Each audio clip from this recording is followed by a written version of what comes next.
আমাদের কোন প্রতীক আছে? কোন প্রতীক? খেজুর গাছ। সবাই বলো খেজুর গাছ। মোহাম্মদ ভাইয়ের খেজুর গাছ। আলেমুল আমার খেজুর গাছ। গোয়াইনি ঘাটের খেজুর গাছ। আমি আপনাদেরকে ওয়াদা দিতে চাই, ইনশাআল্লাহ কখনো আপনাদের আমানতের কোনো খেয়ানত করব না, ইনশাআল্লাহ।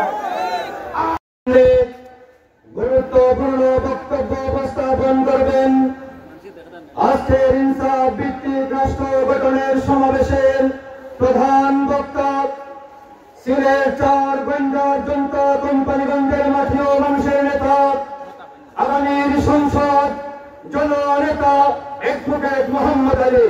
বক্তব্য নিয়ে আসছেন জননেতা অ্যাডভোকেট মোহাম্মদ আলী। আমাদের কোন প্রতীক আছে? কোন প্রতীক? খেজুর গাছ। সবাই বলো খেজুর গাছ। মোহাম্মদ ভাইয়ের খেজুর গাছ। আলেমুল আমার খেজুর গাছ। গোয়াইনি ঘাটের খেজুর গাছ। আসসালামু আলাইকুম ওয়া রাহমাতুল্লাহি ওয়া বারাকাতুহু। ইন্নাল হামদুলিল্লাহ ওয়াস সালাতু ওয়াস সালামু আলা রাসূলিল্লাহ। ইনসাফ ভিত্তিক রাষ্ট্র প্রতিষ্ঠার দাবিতে গোয়াইনঘাট উপজেলা জমিয়তুল ইসলাম কর্তৃক আয়োজিত আজকের এই গণসমাবেশের পরম শ্রদ্ধাভাজন সভাপতি, মঞ্চে উপস্থিত জমিয়তুল উলামা ইসলামের কেন্দ্রীয় দেশ কাঁপানো অনর্বর সুরক্ষা, আজকের সভার প্রধান আকর্ষণ জমিয়তুল উলামা ইসলামের কেন্দ্রীয় সেক্রেটারি জেনারেল হযরত মাওলানা হাফিজ শেখুল হাদিস ডক্টর মঞ্জুরুল ইসলাম আফেন্দি। মঞ্চে উপস্থিত জমিয়তুল উলামা ইসলামের কেন্দ্রীয় সহকারী সেক্রেটারি জেনারেল জনাব মাওলানা বাহাউদ্দিন জাকারিয়া সাহেব উপস্থিত।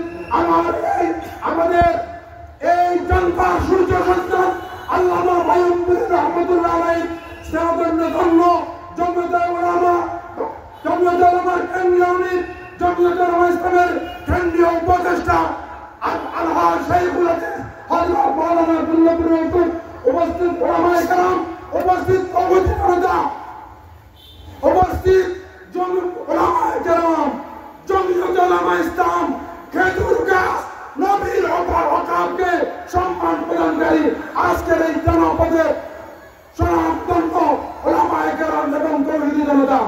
আমি বক্তব্য দীর্ঘায়িত করতে চাই না, আমি শুধু বলবো আজকের এই সমাবেশ থেকে আপনাদেরকে আহ্বান করব, আসুন আমরা সবাই মিলে হক ও হকায়তের পতাকা জমিয়তুল উলামা ইসলামে আমাদের মূল্যবান আমানত প্রদান করি। আমি আপনাদেরকে ওয়াদা দিতে চাই, ইনশাআল্লাহ কখনো আপনাদের আমানতের কোনো খেয়ানত করব না, ইনশাআল্লাহ। আর আজকের সবার কারণে এইখানে বিভিন্ন দোকানপাট, বিভিন্ন যাত্রী ভাই যাদের অসুবিধা হয়েছে, যারা সমস্যার সম্মুখীন হয়েছেন, তাদের প্রতি আমি আমার এই কষ্টের জন্য দুঃখ প্রকাশ করছি। আপনাদের সবাইকে সবার দীর্ঘ জীবন এবং জমিয়তুল উলামা ইসলাম এর বিজয় আপনাদের হাতে থাকার জন্য অপেক্ষায় থাকে। আমি আমার বক্তব্য শেষ করলাম। আসসালামু আলাইকুম ওয়া রাহমাতুল্লাহ।